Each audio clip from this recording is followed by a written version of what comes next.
아, 민호 씨, 오늘 날짜가 2026년 8월 15일, 금요일이에요. 광복절인데 아침부터 막 왠지 모르게 묵직한 기분이 들지 않나요? 오늘따라 괜히 더 숙연해지는 것 같기도 하고요. 이런 날이면 문득 우리가 당연하게 여기는 많은 것들이 사실은 얼마나 많은 노력과 변화 위에 서 있는 건지 새삼 깨닫게 되죠. 맞아요. 지윤 씨 15일이 금요일이라니 주말이 더 기다려지긴 하지만요. 광복절이라는 날 자체가 우리에게는 큰 의미잖아요. 과거를 되돌아보고 현재를 감사하며 미래를 다짐하게 만드는 날이죠. 오늘 우리가 나눌 이야기도 어쩌면 그런 맥락과 닿아 있을 것 같아요. 우리가 당연하게 생각하는 지금이라는 상태가 어떻게 만들어졌고 또 앞으로 어떻게 변화할지에 대한 이야기 말이에요. 특히 우리가 어떤 행동을 변화시키고 싶을 때 왜 그렇게 어려운지에 대한 심리학적, 경제학적, 그리고 미래학적 통찰을 나눠볼까 합니다. 28세 회사원 청취자분이 월요일 아침부터 머리가 지끈하다고 하셨는데 아마 오늘 이야기의 핵심과 맞닿아 있을지도 모르겠네요. 네, 맞아요. 많은 분들이 알고는 있는데 실천이 안 된다는 경험 한 번쯤은 해봤을 거예요. 다이어트를 하겠다고 마음먹고도 치킨을 영접한다거나 운동을 꾸준히 해야지 결심해 놓고도 침대 밖으로 나오기 힘든 것처럼요. 심리학자들은 이런 현상을 현상 유지 편향이라고 설명하더라고요. 인간의 뇌는 기본적으로 익숙하고 편안한 상태를 유지하려는 경향이 너무 강하다는 거죠. 설령 지금 상태가 완벽하지 않더라도 변화하는 과정에서 겪을 불확실성이나 노력의 부담감을 회피하고 싶은 본능적인 회로가 작동한다는 거예요. 마치 19세기 천연 얼음 산업이 기계식 냉장 기술이라는 혁신 앞에서도 기존 방식을 고수하다 결국 몰락한 것처럼 말이죠. 변화보다는 익숙함을 선택하게 만드는 우리 뇌 깊숙한 곳에 각인된 회로인 셈이죠. 그 현상 유지 편향이라는 게 정말 강력한 것 같아요. 경제학적으로 보면 이런 예측 가능성에 대한 과도한 집착이 오히려 자산가치 하락을 초래하는 경우도 많다고 해요. 19세기 천연 얼음 산업의 몰락이 대표적인 사례인데요. 당시 뉴잉글랜드의 얼음 회사들은 겨울철 자연에서 얼음을 채취하고 그걸 보관하고 운송하는 데 있어서는 정말 최고의 효율성을 자랑했거든요. 1880년대 미국 북동부의 얼음 회사들은 연간 수백만 톤의 얼음을 채취해서 카리브해나 인도까지 수출할 정도였다고 하니 그 규모가 어마어마했겠죠. 그런데 기계식 냉장 기술이 등장하면서 자연에서 얼음을 얻는다는 기존의 패러다임 자체가 흔들린 거예요. 날씨나 계절, 지역에 상관없이 일정한 품질이 얼음을 훨씬 낮은 비용으로 생산할 수 있게 된 거죠.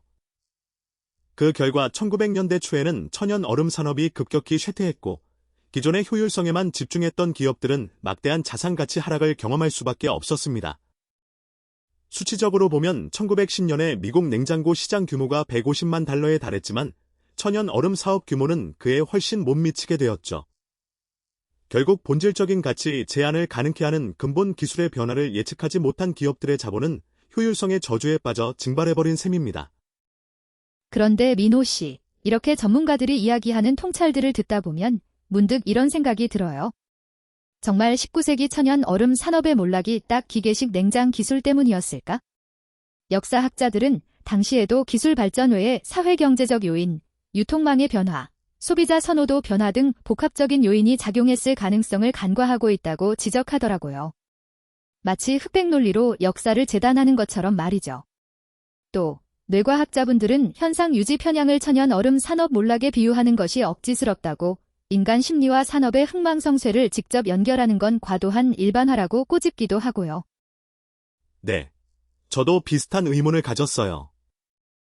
경제학자분께서 예측 가능성에 대한 집착이 자산가치 하락을 초래한다고 말씀하셨지만 이게 좀 추상적으로 들리기도 하거든요.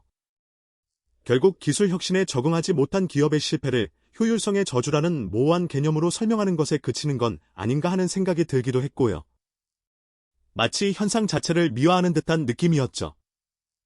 이런 지적들을 듣다 보니 5명의 전문가 통찰 모두 과거의 특정 사례를 현재와 미래의 복잡한 현상에 억지로 끼워 맞추는 과도한 단순화와 추상적인 비유를 남발하는 것은 아닌가 하는 생각이 들기도 했습니다.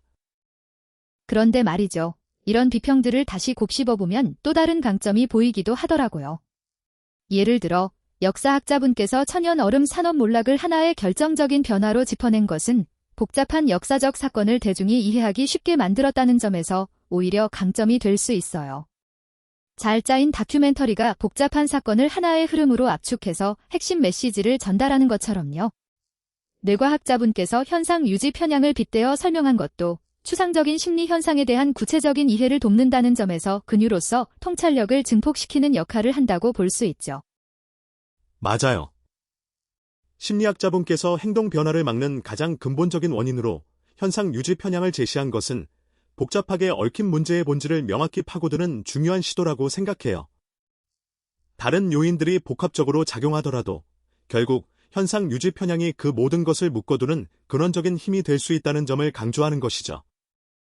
경제학자분께서 효율성의 저주라는 표현을 사용한 것도 기존의 성공 방식에 안주했을 때 겪게 되는 역설적인 실패를 함축적으로 보여주면서 성공 자체가 변화를 가로막는 장애물이 될 수 있다는 통찰을 강렬하게 전달하는 효과가 있고요.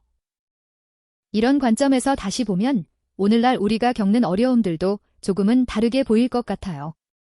45세 중소기업 사장님이나 63세 은퇴 준비자분께서도 아침부터 골치 아픈 이야기라고 하시면서도 결국은 우리 삶의 현실과 맞닿아 있는 부분에 대해 이야기하고 있다는 점에서 공감하셨을 거라 생각해요. 특히 미래학자분께서 10년 후, 그러니까 2036년에는 한국 직장인들이 효율의 저주에 빠져 노력한 만큼의 보상을 받지 못하는 상황이 심화될 거라고 예측한 부분은 많은 분들에게 현실적인 위기감을 주었을 것 같아요. 2030년까지 AI 성능이 지금보다 10배 이상 향상되면서 반복적이고 예측 가능한 업무는 90% 이상 자동화될 것이라고 하니 마치 19세기 천연 얼음 산업이 기계식 냉장 기술로 하루아침에 몰락했듯 현재 직장인들이 갈고 닦듯 효율성이 급격히 무력화되는 상황을 맞이할 수 있다는 거죠. 네. 미래학자분께서는 2025년에 공개된 AI 분석 결과를 예시로 들면서 AI가 이미 시장의 예측 가능한 패턴을 빠르게 분석하고 대응할 수 있음을 보여줬다고 하셨어요.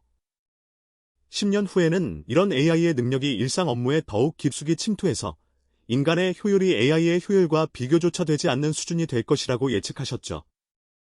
결과적으로 2036년까지 주권 없는 노고에 매몰된 직장인들은 심리적, 영적 방전을 경험하며 AI가 놀라운 창의성을 발휘하는 것처럼 예측 불가능한 낯선 온도의 경험과 그로 인한 강력한 쾌감을 추구하는 데 뒤처지게 될 수 있다는 거예요.